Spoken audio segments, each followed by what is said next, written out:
I want you to see is how you can transition to them from one failure. So like, if I'm on top of Gus, and say I have the Americana. You know, I'm trying to go for the Americana, and maybe, like, you know, he's just keeping that arm in. I switch over to the head and arm triangle. You know, so if while I'm trying to go for the Americana, you know, if he's pushing his arm in, fighting it, it's like, oh, let me get out of this, head and arm triangle. If I'm going for the head and arm triangle, remember the V for vicious, lifting his shoulder up? And for whatever reason, like, I'm just not finishing it. Grab my sleeve, come in, finish it. So I transition from the head and arm triangle to the Ezekiel. Same thing with the Ezekiel. One of the defenses for the Ezekiel is to push your arm through. So that would blow up my Ezekiel, but I would push it through, go back to the head and arm triangle.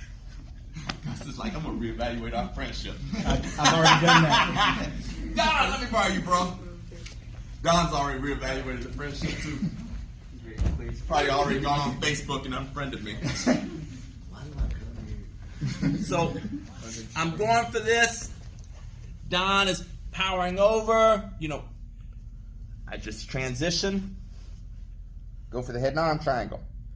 If the head and arm triangle isn't working, I keep lifting him up because I just need him slightly to his side. Ezekiel, fit it in, and get him. So, that's when your jiu-jitsu really becomes problematic for your opponents, is when you already know, based on how they defend one submission attempt, I'm immediately going to something else. It's not like I'm going for a submission and, oh, it's not working, let's reset, we'll figure something else. It's like, no, I already know what I want to do next based on how you defend. And then you'll roll with somebody, like I'll be in here rolling with Jackson, and I'll go with one submission, he'll blow it up. I'll transition to something else, he'll blow it up. And a lot of times he'll blow it up in a way I've never seen before. And then I have to go back, because I don't know what I'm doing. I'm awake at night. Like, how did he get out of that? And then I have to figure out a flow chart to where it's like, oh, the next time he does this, this is what I need to do. And that's how your really good training partners benefit you, because they do stuff that your moves aren't working on, and then it makes you step your game up and think it through. You know, so I digress with my stories. I know Sway thinks I do.